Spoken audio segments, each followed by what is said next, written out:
자, 오늘 하나님 말씀 함께 봅니다. 오늘 말씀은 다니엘입니다.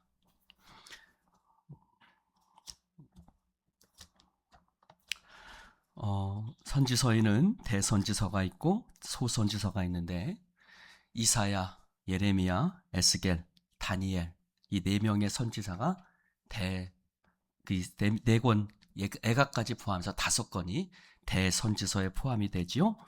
오늘 그 가운데 마지막 다니엘서를 보고자 합니다.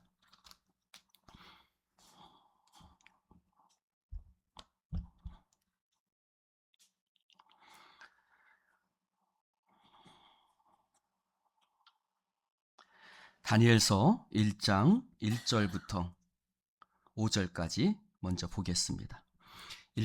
다니엘서 1장 1절부터 5절까지입니다. 우리 한 목소리로 같이 읽겠습니다. 시작. 유다 왕 여호야김이 다스린 지 3년 되는 해에 바벨론 왕 느부갓네살이 예루살렘에 이르러 성을 에워쌌더니 주께서 유다 왕 여호야김과 하나님의 전 그릇 얼마를 그의 손에 넘기심에 그가 그것을 가지고 신할 땅 자기 신들의 신전에 가져다가 그 신들의 보물 창고에 두었더라. 왕이 환관장 아스 브나스에게 말하여 이스라엘 자손 중에서 왕족과 귀족 몇 사람 그 흠이 없고 용모가 아름다우며 모든 지혜를 통찰하며 지식에 통달하며 학문에 익숙하여 왕궁에 설 만한 소년을 데려오게 하였고 그들에게 가를대아 사람의 학문과 언어를 가르치게 하였고 또 왕이 지정하여 그들에게 왕의 음식과 그가 마시는 포도주에서 날마다 쓸 것을 주어 3년을 기르게 하였으니 그 후에 그들은 왕 앞에 서게 될 것이더라. 아멘. 우리는 다니엘서를 생각하면 다니엘과 세 친구를 기억합니다. 그래서 다니엘과 세 친구가 바벨론에 포로로 끌려갔지만 그곳의 음식으로 자신을 더럽히지 않고 거룩한 하나님의 음식만 먹었지만 오히려 얼굴에 빛이 났고 하나님께서 그들에게 쓰임을 받게 하셨다. 또 우리가 다니엘서에서 기억하는 것은 뭡니까? 풀무불 가운데 던져졌지만 그들이 우상 앞에 절하지 아니하고 하나님이 우리를 구하시든지 그리 아니하실지라도 우리는 절하지 않겠습니다 라고 신앙을 고백했을 때 그들이 하나님께서 그들을 그 불꽃 가운데서도 지켜주시고 그들을 하나님께서 건져내 주셨다는 기록, 또 하나님께서 다니엘의 우상 앞에 절하지 않고 그가 하루에 3번 예루살렘을 향하는 창문을 열고 하나님 앞에 기도할 때 사자굴에 던져졌지만 사자가 그를 입번끝도 하지 아니하고 하나님께서 그를 지켜주셨다라는 이런 기록들만 우리는 기억합니다. 과연 그것이 다니엘서의 전부일까요? 하나님이 우리를 이렇게 지켜주셨다라는 것, 그것이 다니엘서의 전부일까? 여러분, 다니엘서는 언제 쓰여졌습니까?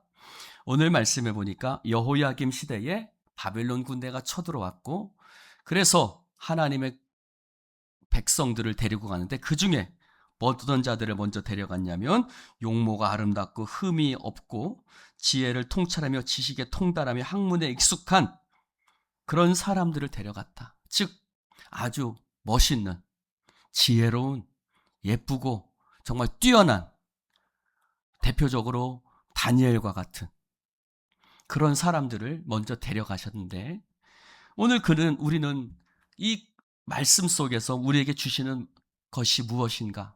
여러분 이 말씀은 언제에게 쓰여졌습니까? 포로 가운데 쓰여졌죠. 포로 가운데. 바벨론의 포로로 끌려가는 가운데 쓰여졌습니다. 그러면 바벨론의 포로로 끌려갔는데 하나님께서 그들에게 용모가 아름답게 하시고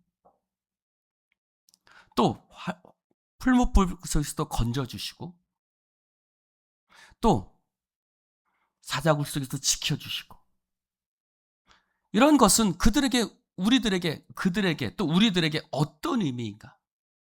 여러분 저를 봅시다. 특별히 이 말씀은 바벨론의 포로로 끌려간 초창기입니다. 즉 1차 포로입니다. 그러면 이스라엘 백성들이 바벨론으로 포로로 끌려갔을 때 어떤 생각이 들었겠어요? 하나님이 우리를 버리셨나? 하나님이 이스라엘 백성을 더 이상 돌보시지 않는가? 우리의 목자라고 하시는 하나님은 더 이상 우리의 목자가 아니고 당신의 양이라고 불렀던 우리는 더 이상 당신의 양이나 당신의 백성이 아닌가? 라는 생각들이 들었겠죠. 그러면 오늘 이 말씀 속에서 우리는 이 기적들을 어떻게 봐야 되는가? 여러분, 하나님께서 우리의 삶 가운데 기적을 보여주실 때가 있습니다. 그러나 그것이 전부입니까? 그것이 전부는 아닙니다. 오늘 말씀 속에서 우리에게 이 기적과 같은 역사들을 보여주셨던 이 말씀들이 우리에게 보여주시는 것이 있습니다. 여러분, 이스라엘 백성들이 바벨론을 포로로 끌려갔어요. 성전의 모든 기구들은 다 강탈당했습니다. 이런 상황에서 여호와에 대한, 하나님에 대한 신앙은 조롱거리가 되었습니다. 그리고 이스라엘 백성들은 과연 하나님이 살아계신가? 우리가 믿는 하나님은 정말 신뢰할 만한 분인가?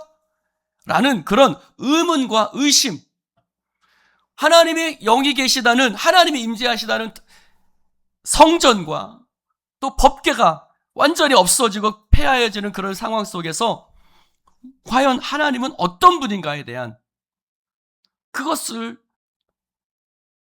그들에게 의문이 생길 때 오늘 다니엘서 이 말씀이 쓰여졌다는 것입니다. 즉 무슨 말입니까? 사랑하는 성도 여러분, 비록 하나님의 백성들이 그곳에 끌려가서 포로가 되고 하나님의 성전은 불타 없어지고 하나님의 성 예루살렘 성은 무너졌지만 그 당시 가장 중심이었던 바벨론, 그곳에서 일어나는 일련의 일들, 우리가 지금 다니엘서에서 기억하고 있는 일련의 일들, 어떤 일들이죠?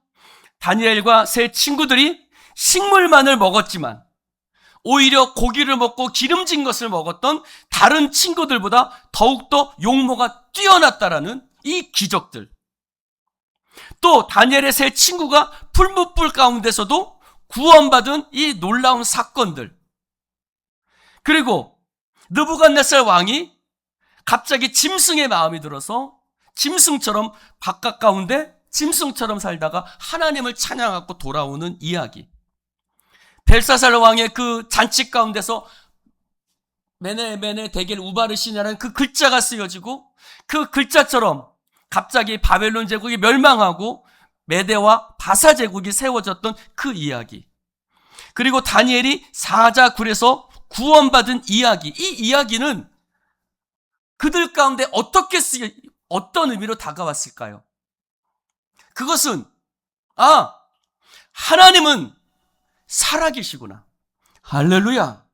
우리가 포로로 끌려가고 우리가 비록 이곳에서 예루살렘 성전이 불타고 예루살렘 성이 무너졌다는 그런 이야기들을 끊임없이 듣지만, 그러나 그것은 하나님이 죽었다는 이야기도 아니고 하나님이 우리를 버렸다는 얘기도 아니고 하나님이 신뢰할 분이 만한 분이 아니라는 얘기가 아니라 하나님은 여전히 살아계시고 하나님은 여전히 온 땅을 주관하고 다스리시는 하나님이라는 사실을, 할렐루야, 이 기적의 사건이 보여주는 것은 바로 하나님은 여전히 하나님이시며 온 땅을 주관하는 하나님이라는 사실을, 할렐루야, 그들의 삶이 변했던 것은 아닙니다. 그들은 여전히 포로 생활을 하고 있죠. 그러나 그 기적이 보여주는 것은 하나님은 역사의 유일한 주권자고 유일한 주관자 되심을, 하나님의 모든 것을 다스리는 권한을, 하나님의 모든 것의 주인 되심을, 절대자 되심을 이스라엘 백성들에게 보여주고 있는 것입니다. 할렐루야.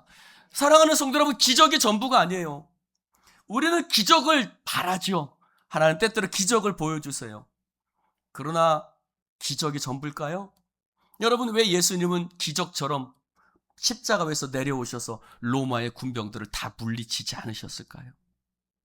기적의 은혜는, 기적이 우리를 통해서 보여주는 것은, 그것은 하나님은 여전히 살아 계신다입니다. 할렐루야. 흡사 어떤 사건과 같이 같습니까?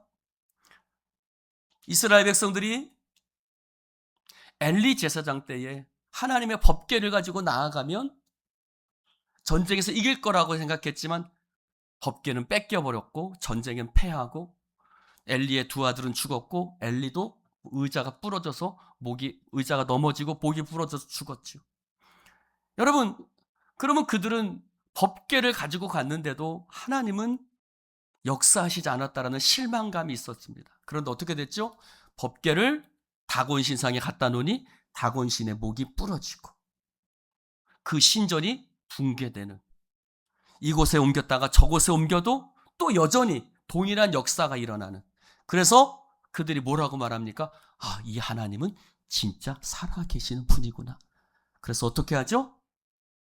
벳세메스의 소에 그 수레에다가 실어서 그것을 가지고 이스라엘 땅으로 향해 나아갑니다.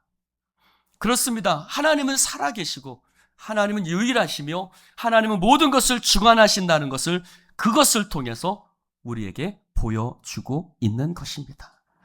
또 여기 속에는 어떤 메시지가 있냐면 기도의 능력이죠. 다니엘과 세 친구는 생명의 위협을 느낄 때마다 하나님 앞에 기도합니다. 풀무불 속에서 기도하고 사자굴 속에서 기도하고 여러 가지 위협과 여러 가지 위험 속에서 그들은 하나님을 믿고 기도하고 무릎 꿇기를 결코 주저하지 않습니다.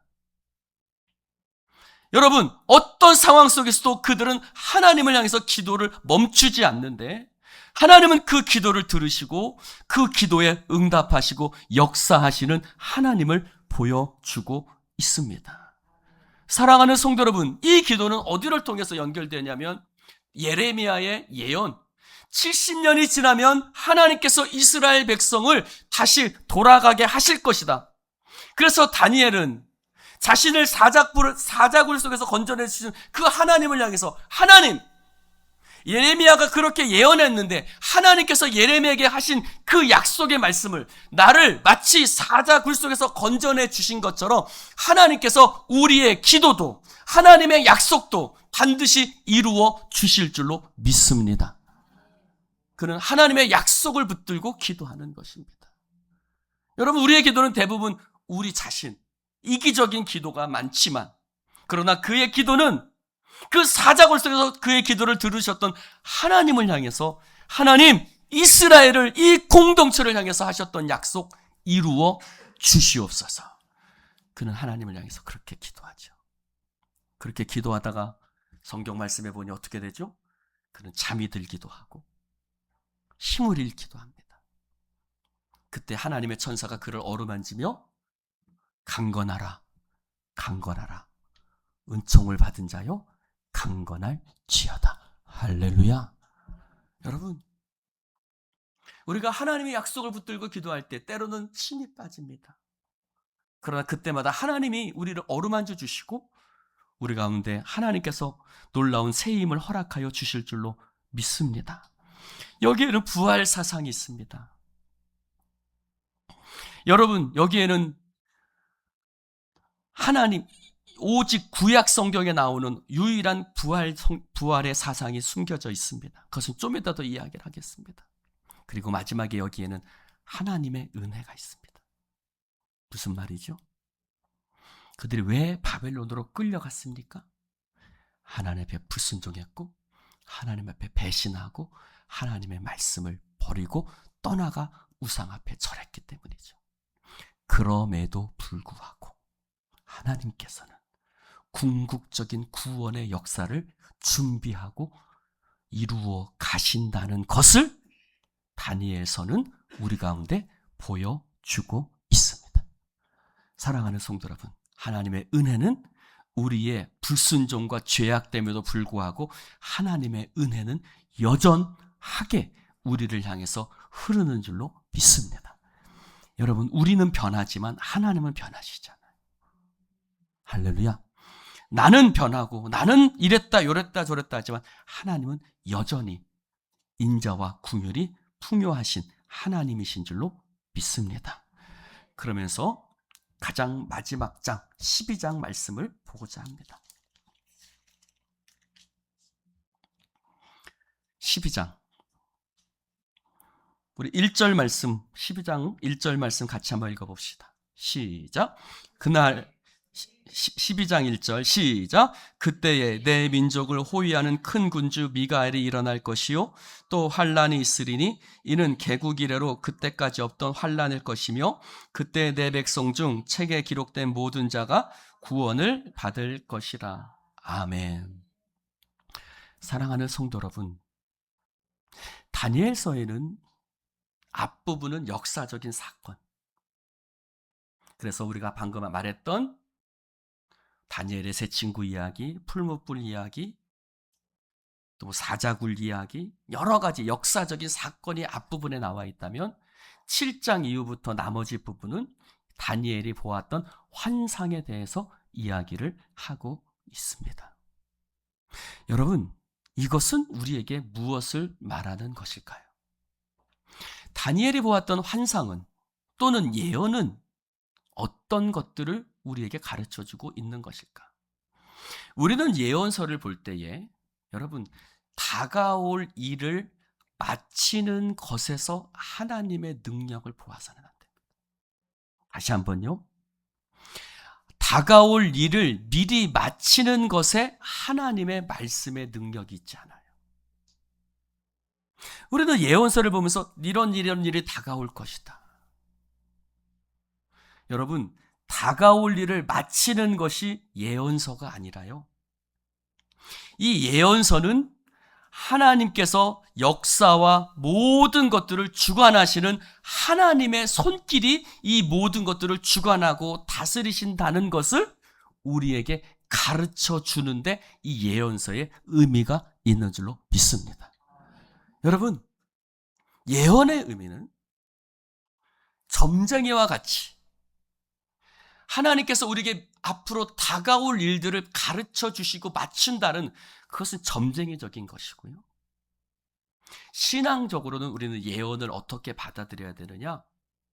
지나간 역사, 또 현재의 역사, 앞으로 다가올 역사 속에서 이 모든 것들이 하나님이 말씀하신 대로 되어질 것이고, 그것은 이 모든 것을 주관하시는 분이 하나님이라는 것을 우리에게 말씀해 주시는 것이고, 그리고 그것은 신앙 공동체에게 지금 우리가 살아가는 시대를 이해할 수 있게 만든다는 거예요. 무슨 말이에요?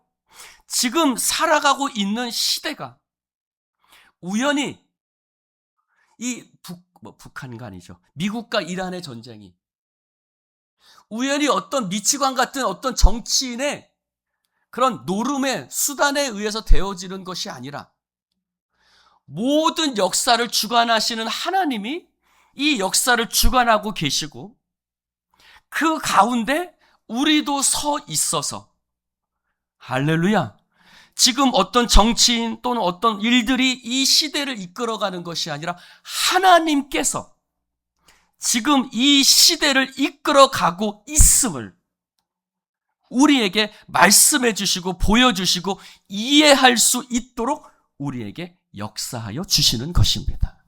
그것은 우리에게 어떤 의미일까요? 지금 우리가 여러 가지 어렵고 박해가 있고 핍박이 있을지라도 이것은 하나님이 이 모든 것을 주관하시는 것이니까, 할렐루야, 하나님의 말씀대로 되어지는 사실이니까 이것을 갖고 왜 이런 일이 일어나지라고 의문을 품는 것이 아니라, 역사를 주관하시는 하나님이 그 가운데 나를 두시고, 할렐루야, 하나님이 역사를 이끌어 가시는데, 결국은 하나님의 역사를 이끌어 가시는 방향은 결국 구원과 승리에 있음을 깨닫고, 지금 일어나는 일의 의문과 왜 나에게 이런 일이 일어날까? 왜 세상은 요 모양으로 이끌려갈까라고 원망하고 불평하는 것이 아니라, 하나님이 이끌어 가시는구나. 비록 이해할 수 없는 일들이 벌어질지라도 분명히 하나님은 이 모든 것을 합력하여 선을 이루게 하시고, 하나님께서 우리를 통해서 분명히 승리의 역사를 이루어 가실 것이다. 할렐루야. 그래서 12장 1절에 그때에 내 민족을 호위하는 큰 군주 미가엘이 일어나서 싸움이 있을 것이다 라고 말하고 있습니다. 여러분 잘 봅시다. 미가엘을 향해서 이렇게 표현합니다. 내 민족을 호위하는 큰 군주 미가엘, 천사장의 이름이죠. 미가엘의 이름을 이스라엘을 지키고 보호하는 천사라고 이야기를 합니다. 그러면서 미가엘이 하늘에서 큰 싸움을 한다라고 말을 하고 있습니다. 여러분 잘 봅시다. 이 땅에서 일어나는 싸움뿐만 아니라 저 하늘에서도 싸움이 일어나고 있습니다. 할렐루야. 저 하늘에서도 싸움이 일어나고 있는데 누구와?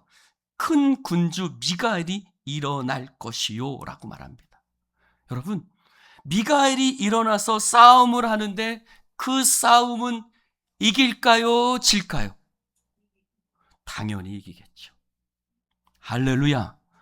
사랑하는 성도 여러분, 미가엘이 이스라엘을 지키고 보호하시는 하나님의 돌보심을 상징하고 있는데 하늘의 군대가 이스라엘을 돌보고 있으니 누가 이스라엘 백성을 해할 수 있으며 누가 저와 여러분을 해할 수 있겠습니까? 할렐루야. 즉 하늘의 싸움 속에서 이 지상의 싸움, 여기 말씀해 볼까요? 미가엘이 일어날 것이요 또 환란이 있으리니 이는 개국 이래로 그때까지 없던 환란일 것이며 라고 말합니다. 이 땅에서 환란이 있다는 거예요. 근데 그 환란이 이때까지 없었던 환란이랍니다. 이 땅의 현실은 무척 힘이 듭니다. 그러나 이 땅에서 현실은 이때까지 없었던 환란이 모든 백성 가운데 있지만, 그러나 이 이스라엘 민족을 호위하는 큰 군주 미가엘이 일어나서 누구를 위해서? 이스라엘 백성을 위해서 싸우고 있다라는 것입니다. 할렐루야. 마찬가지죠. 지금 우리도 여러 가지 환란을 겪고 있지만 우리 혼자만 싸우게 내버려 두는 것이 아니라 그때에 큰 군주 미가엘이 일어난다. 그때는 환란의 때를 말하죠.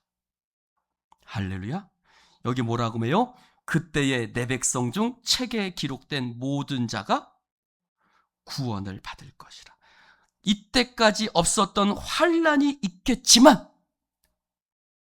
할렐루야, 지금까지 없었던 환란이 있겠지만 그때에 큰 군주 미가엘이 일어나 책에 기록된 모든 하나님의 백성은 구원을 받도록, 할렐루야, 하나님께서 이끌어 가신다라고 쓰여지고 있는 것입니다.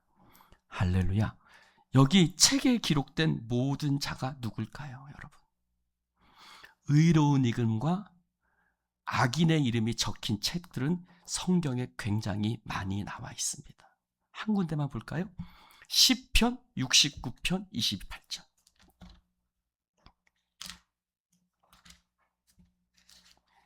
시편 69편 28절.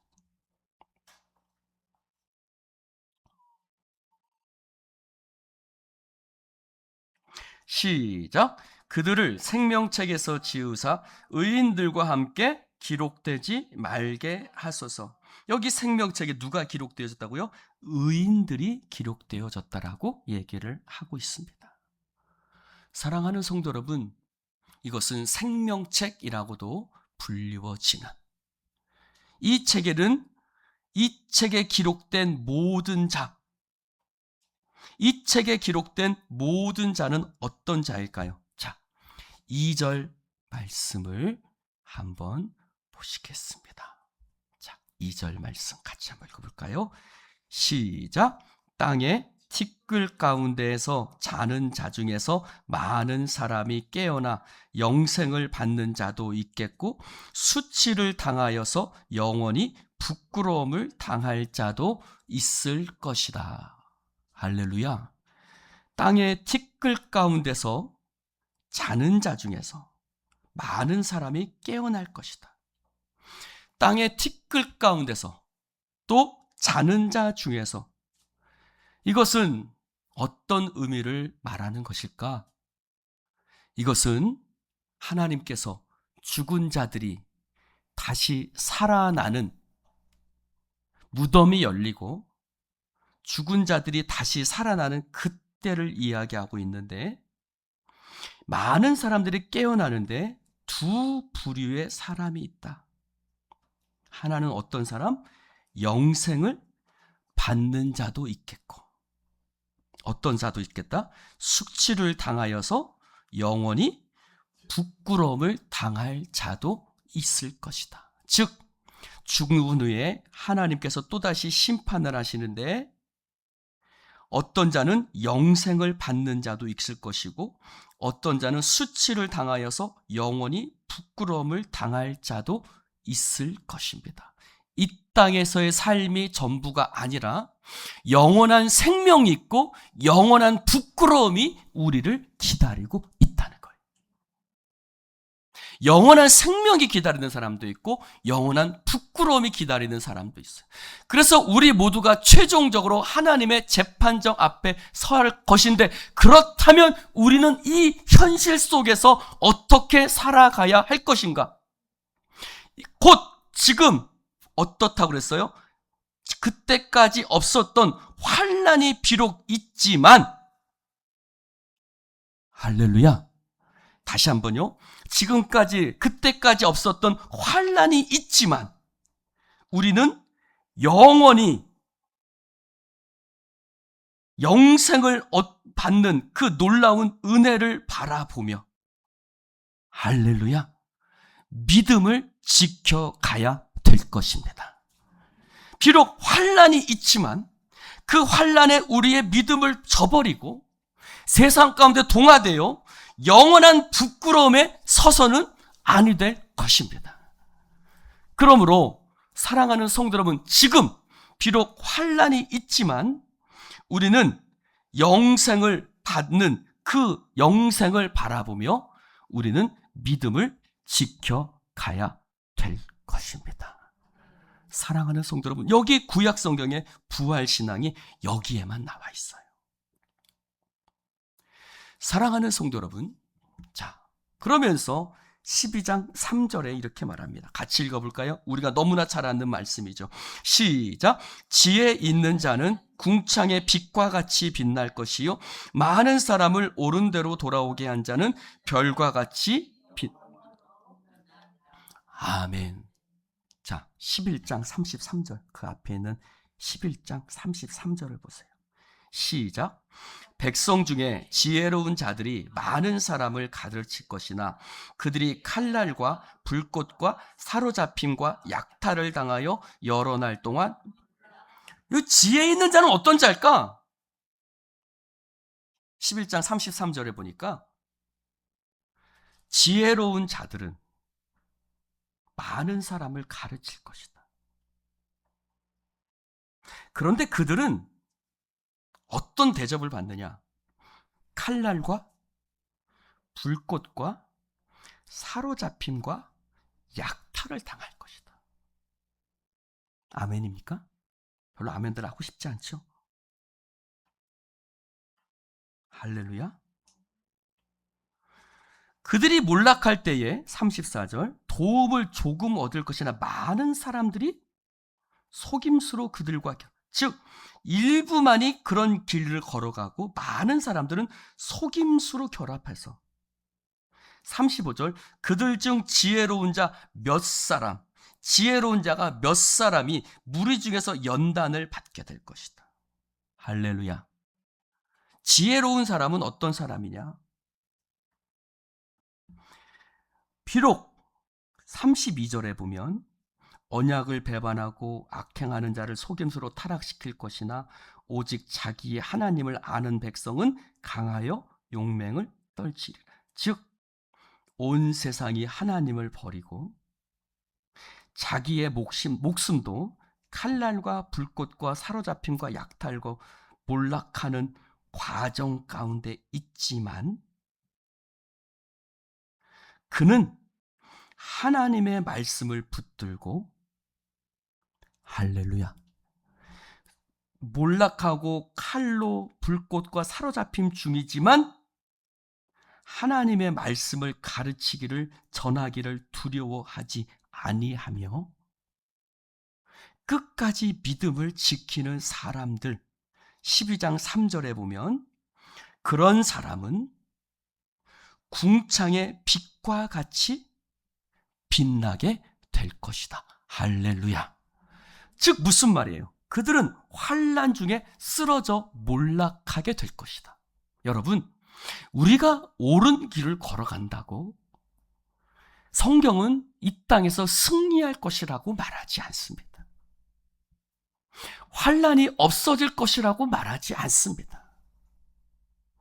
대신 성경은 우리에게 무엇을 얘기하고 있냐면 영생을 받는 자가 있을 것이고 그들은 궁창의 빛과 같이 빛날 것이고 별과 같이 영원토록 밤하늘의 별보다도 더 아름답게 빛나는 하나님의 백성이 될 것이다. 할렐루야. 즉 이 땅에서의 잘됨과 승리와 성공을 보장하는 말씀을 하는 것이 아니라, 할렐루야, 저 하늘나라에서 영원한 부끄러움과 수치를 당하지 아니하고 하늘의 별과 같이 궁창의 빛과 같이, 할렐루야, 빛나게 될 것이다. 할렐루야.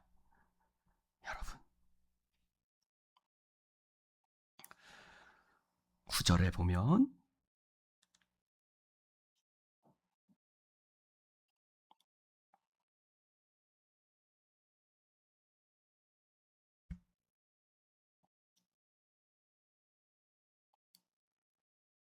7절을 봅시다. 시작.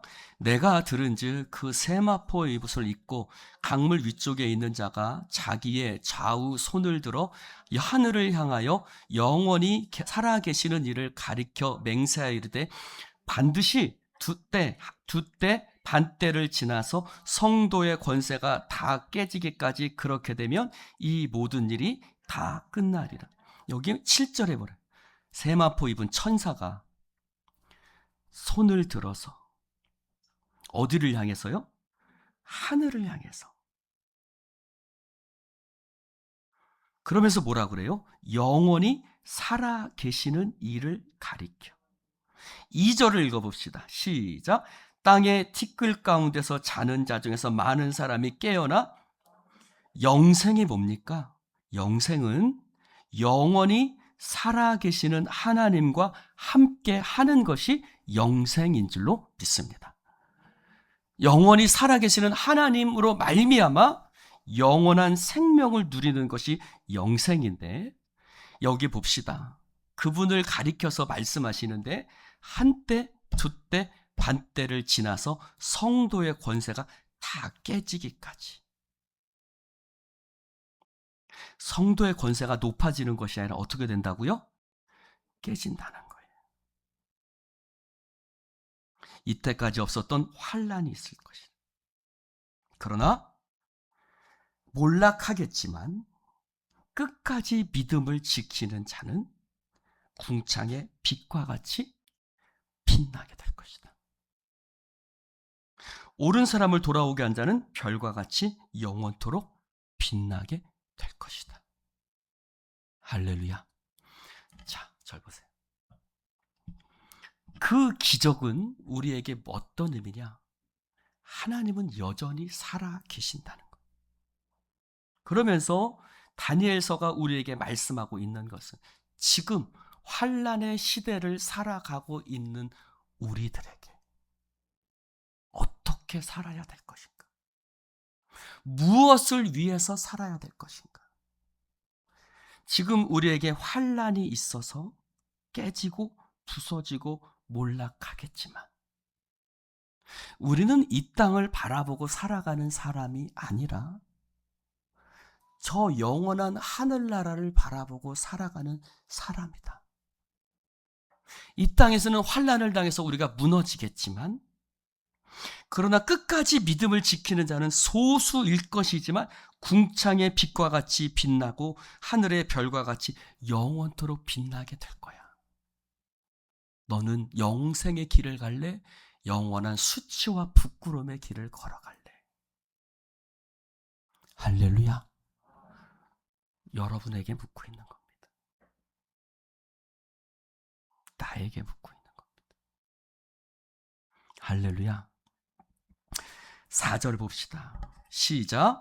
다니엘아, 마지막 때까지 이 말을 간수하고 이 글을 봉함이라. 많은 사람이 빨리 왕래하며 지식이 더하리라. 여러분, 마지막 시대를 향해서 많은 사람이 빨리 왕래하는 시대라고 그래요. 많은 사람들이 빨리 왕래 분주해요. 그 시대 가운데 우리처럼 하나님 앞에 나와서 지금 아니라 우리가 언젠가 구원받게 되고 분명히 하나님은 우리를 구원하시고 기억하실 거야. 이런 자들은 바보, 멍충이, 똥멍충이, 어리석은 자라는 말을 듣게 될 것입니다. 그럴 거예요? 안 그럴 거예요? 그러고 있지요? 그러나 다니엘아, 마지막 때까지 이 말을 간수하고 이 말을 봉하라. 지금 마지막 때까지 이 말을 간수하라는 말은 뭘까요? 세상이 빨리 변하고 또 사람들은 막 지식이 더해질 것이지만, 그러나 하나님의 말씀, 오늘 봉해진 하나님의 말씀은 마지막까지 봉함이라. 무슨 말일까요? 마지막 때 열어봐. 그러면 무엇처럼 돼 있는 것을 알게 될 것이다. 봉해진 하나님의 기록된 말씀대로 이 모든 것이 되어졌음을 너희는 그때에 비로소 알게 될 것이다. 할렐루야. 마찬가지예요. 여러분, 이 시대는 여러 가지 많은 것이에요. 여러분, 요즘은 결혼도요, 동거해보고 그게 신식이래요. 결혼하기 전에 먼저 관계를 갖는 게 세련됐대요. 사람들이 분주해요. 빨리 왕래해요. 그런데 결국은 하나님의 말씀대로 되어질 거예요. 진리는 변하지 않아요, 여러분. 세상이 빨리 변하는 세상의 지식을 따라가지 마시고 끝까지 보존되어서 결국 그 말씀대로 되어질 진실한 하나님의 말씀을 따라갈 수 있기를 주님의 이름으로 축원을 드립니다. 여러분, 세상에 세련된 것으로 자식들을 키우지 마시고, 여러분, 두쫑쿠 몰라도 돼요. 버터빵 몰라도 돼요. 어르신들은 무슨 말인지도 모르겠죠? 두쫑쿠 못 먹어봐도 돼요. 하나님의 말씀이 진리인 줄로 믿습니다. 5절에 보니, 읽어봅시다. 시작.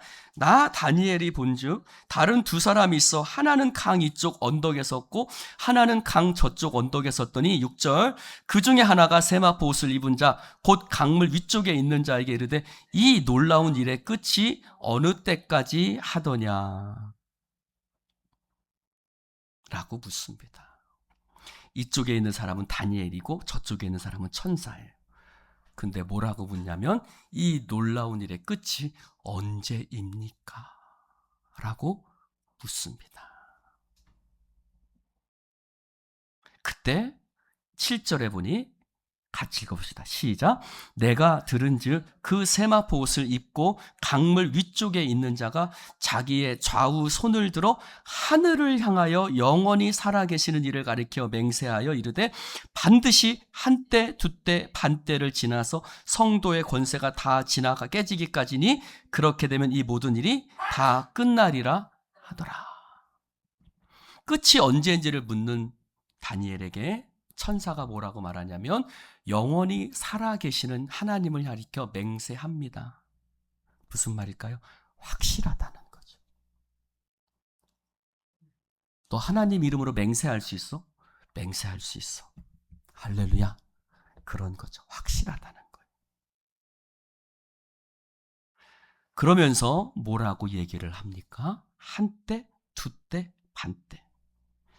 이것이 정확하게 몇 년이다. 이것은 중요하지 않아요. 그것은 그것보다 더 중요한 건 정해진 때가 있다는 거예요. 할렐루야. 환난은 영원하지 않아요.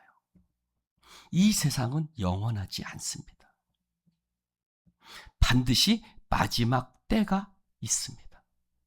여러분, 고난은 끝날 때가 있고요. 환난은 끝날 때가 있습니다. 그는 뭐라고 물어요? 어느 때까지입니까? 끝나지 않을 것 같아요.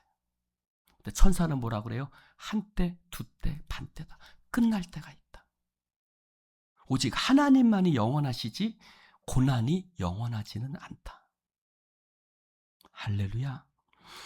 이 고난과 고통 가운데 살아가는 하나님의 백성들을 향해서 그날이 마침내 끝날 것이고 그때의 성도들의 권세는 깨어질 것이다.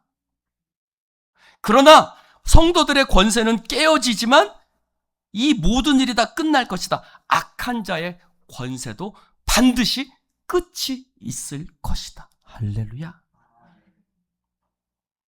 우리가 지금 성도의 권세가 깨어지지만 궁극적인 패배가 아니라 진짜 궁극적인 패배는 이 한때, 두때, 반때가 지나는 악한 자가 소멸되어지는 그때의 궁극적인 악한 자의 패배가 있을 것이고 믿는 자는 권세가 깨어지지만 궁극적으로 그때 승리하게 될 것이다. 할렐루야. 예수님이 십자가 죽음이 실패 같지만 승리인 것처럼. 얼마가 걸렸어요? 하룻밤이 지나고 또 하룻밤이 지나고 셋째 날 안식일 첫날 이른 새벽이 되니까 실패가 패배가 아니라 승리와 놀라운 하나님의 일하심이었다는 것이 밝혀지고 예수님이 부활하신 것처럼. 할렐루야. 한때, 두때, 반때가 지나며 수없이 많은 자들이 패배하고 쓰러졌지만 하나님의 나라는 쇠하지 않고 오히려 패배를 통해서 하나님의 뜻과 하나님의 나라는 더욱더 견고하고 분명하게 우리 앞에 드러나게 될 것이다. 할렐루야. 패배를 통해서 고통을 통해서 오히려 하나님의 뜻은 분명하게 드러나고요. 무엇이 선이고 무엇이 악인지 누가 하나님을 섬겼고 누가 하나님을 배반했는지 더 분명하게 드러나게 될 것입니다. 할렐루야. 누가 하나님을 따르는 자인지 누가 하나님을 따르지 않는지 깨닫게 될 거예요. 드러나게 될 거예요. 다 끝나니까요. 8절 읽어봅시다. 시작. 내가 듣고도 깨닫지 못한다. 내가 이르되 내 주여 이 모든 일의 결국이 어떠하겠나이까. 다니엘이 물어요. 깨닫지 못했어요. 이 말은 무슨 말일까요? 왜 깨닫지 못했을까요? 여러분, 다니엘은 몇 번이나 깨닫지 못했다라는 말들이 성경에 다니엘서에 쓰여져 있어요. 여러분, 이것은 하나님의 백성을 표현해요. 저를 봅시다. 우리는요, 깨닫지 못해요. 이것이 어떻게 될 줄 모르는 채 그 고통 속에 살아가요. 하나님, 도대체 이것이 언제까지입니까? 하나님, 이것이 언제 끝납니까? 우리도 고통 속에 깨닫지 못하면서 보내요. 마치 누구처럼? 다니엘처럼. 그러나 우리가 깨닫지 못한다 할지라도 이 모든 일들을 이루어 가시는 분은 누구세요? 하나님이세요. 할렐루야. 우리가 깨닫지 못한다 할지라도 우리는 끊임없이 끌려가는 것 같아요. 요셉도 마찬가지죠. 여러분, 하나님의 사람들은 굉장히 수동적이에요. 요셉도 형들에게 팔려서 끌려가고 그곳에서 주인의 미움을 받아서 감옥에 갇히고, 그렇죠? 끊임없이 수동적이에요. 번민하고 쓰러지고 깨닫지 못해요. 그러나 이 모든 일들을 이루어 가시는 하나님이 역사를 이루어 가시는 줄로 믿습니다. 여기에는 다른 뜻이 한 가지가 더 있어요. 그것은 하나님의 말씀을 여러분의 삶 가운데 적용하셔야 돼요. 깨닫지 못한다. 이 말뜻을 못 깨달은 게 아니에요. 이것이 나에게 어떤 의미인가를 깨닫지 못한 거예요. 여러분, 하나님의 말씀은요, 머리로 듣는 게 아니에요. 가슴으로 듣는 거예요. 즉, 하나님의 말씀이 구체적으로 내 삶 속에 적용되어져야 될 줄로 믿습니다. 지난주에 목자 되신 하나님을 얘기했어요.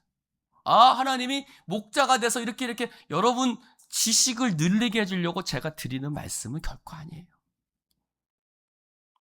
그것이 여러분의 삶 속에서 어떤 사람은 고통을, 어떤 사람은 질병을, 어떤 사람은 가난을, 어떤 사람은 문제를 겪고 있어요. 하나님의 말씀을 듣고 목자 되신 하나님이 여러분의 삶 가운데 어떠한 의미라는 것을 적용하고 깨달아야 될 줄로 믿습니다. 그래서 집에 가서 남편이 오늘 무슨 설교 들었어? 목사님이 목자 뭐라고 여호와 뭐라고 했는데 나도 모르겠어. 기억나는 게 하나도 없어. 이렇게 하면 안 되는 거죠. 이렇게 말씀하셔야겠죠. 목자 되신 하나님이 내 삶을 책임지신데 걱정하지 마세요. 이렇게 자신의 삶에 하나님의 말씀이 적용되어져야 진짜 살아있는 말씀이 되는 거예요. 9절 볼까요? 시작. 그가 이르되 다니엘아 갈지어다 이 말을 마지막 때까지 간수하고 봉함할 것임이라. 10절. 많은 사람이 연단을 받아 스스로 정결하게 하며 희귀할 것이나 악한 사람은 악을 행하리니 악한 자는 아무것도 깨닫지 못하고 오직 지혜 있는 자는 깨달으리라. 많은 사람이 연단을 받아서 스스로 정결하게 하고요, 스스로 희귀한다 그랬어요. 할렐루야. 여러분, 연단을 받는데 스스로 희귀한다, 스스로 정결하게 한다. 여러분, 환난은요 나를 하나님의 백성답게 만들어줘요. 환난의 목적은 거기 있어요. 여러분, 예수 믿고 천국 간다라는 것이 끝이 아니라 환난을 통해서 우리의 삶이 스스로 정결하게 되고 스스로 쉬어져야 될 줄로 믿습니다. 이 말씀이 어디 쓰여져 있냐면 11장 35절에도 쓰여져 있어요. 11장 35절에 볼까요? 시작. 또 그들 중 지혜로운 자 몇 사람이 몰락하여 무리 중에서 연단을 받아 정결하게 되며 희게 되어 마지막 때까지 이르게 하리니 이는 아직 정한 기한이. 여러분, 지혜로운 사람, 믿음을 지키는 사람 몰락하게 될 것이라. 그런데 그들은 연단을 받는다는 거예요. 그래서 어떻게 된다고요? 정결하게 된다, 희게 된다. 할렐루야. 고난을 받고 올라가는 그 과정들을 통해서 연단을 받아서 정결하게 되고 희게 되어진다. 성도의 복은 환난이 없는 것이 복이 아니라 환난을 통해서 하나님의 백성으로 연단받는 것에 있는 줄로 믿습니다. 다시 한번요. 하나님의 백성의 복은 환난과 고난이 없는 것이 복이 아니라 환난과 연단을 통해서 하나님을 닮아가고 하늘의 별과 같이 빛나는 것이 하나님 백성의 복인 줄로 믿습니다. 환난은 우리에게 그러한 효과를 가져다 주는 거예요. 그런데 다시 10절을 볼까요? 12장 10절. 지혜로운 자는 환난을 통해서 깨달아요. 근데 악한 사람은요, 아무것도 깨닫지 못해요. 절 보세요. 의인은요, 환난을 통해서 자신을 깨달아요. 하나님의 말씀을 깨달아요. 악한 자는요, 환난을 통해서 아무것도 깨닫지 못해요. 아무것도 깨닫지 못하니까 어떻게 해요? 세상과 같이 장단을 맞춰요. 그러나 지혜로운 자는 깨달아요. 이 땅이 끝이 아니라 영원한 하늘이 있음을, 하늘의 영광, 별과 같이 빛나게 됨을 깨닫기 때문에 끝까지 믿음을 붙들어요. 그러나 악한 자는 깨닫지 못해요. 그러니까 시대를 따라 살아가요. 할렐루야. 이 다음 척이 뭐죠? 호세아죠. 호세아서는 뭐예요? 내 백성이 지식이 없어서 망한다. 무슨 지식이요? 하나님을 깨닫는 지식이요. 여러분, 우리는 연단을 통해서, 우리의 고난과 환난을 통해서 하나님을 깨닫고 하나님을 깊이 알아가는 지혜로운 자 되시기를 주님의 이름으로 축원을 드립니다. 11절 봅시다. 11절 시작. 자, 9절 봅시다. 9절 다시 한번 시작. 그가 이르되 다니엘아, 다니엘아 뭐 하라고요? 가라는 거예요. 환난이 있고 고난이 있지만 이 말씀 붙들고 가라는 거예요. 할렐루야. 그가 이르되 다니엘아 갈지어다. 이 말은 마지막 때까지 간수하고 봉함을. 여러분, 이 말씀 붙들고 가세요.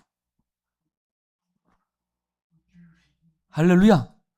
말씀 붙들고 가세요. 환난이 다가와도 고난이 다가와도 말씀 붙들고 깨달으면서 가는 거예요. 다니엘아 갈지어다. 이 봉함받은 말씀 붙들고 갈지어다. 11절 시작. 매일 드리는 제사를 폐하며 멸망하게 할 가증할 것을 세울 때부터 1290일을 지낼 것이요 기다려서는 1350일을까지 이르리니 그 사람은 복이 있으리라. 매일 드리는 제사가 없어져요. 여러분, 예배가 점점 없어져요. 아니, 예배가 없어지는 게 아니라 예배 드리는 사람이 적어져요.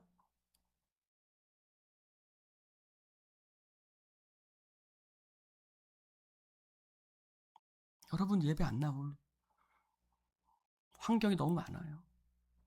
무슨 모임, 뭐 넷플, 디즈니, 뭐 TV, 유튜브, 뭐 친구, 만남, 요즘 여행 얼마나 또 많아요. 제사를 폐하며 거기에 뭐가 세워져요? 멸망하게 할 가증한 것들을 세워요. 여러분, 예배가 무너지고요, 가증한 것들이 세워져요. 예배가 세워져야 될 자리에 다른 것들이 세워져요.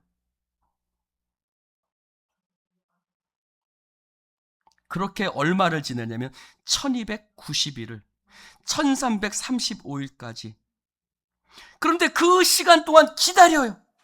말씀을 붙들고 가요. 그 사람은 복이 있을 것이다. 할렐루야.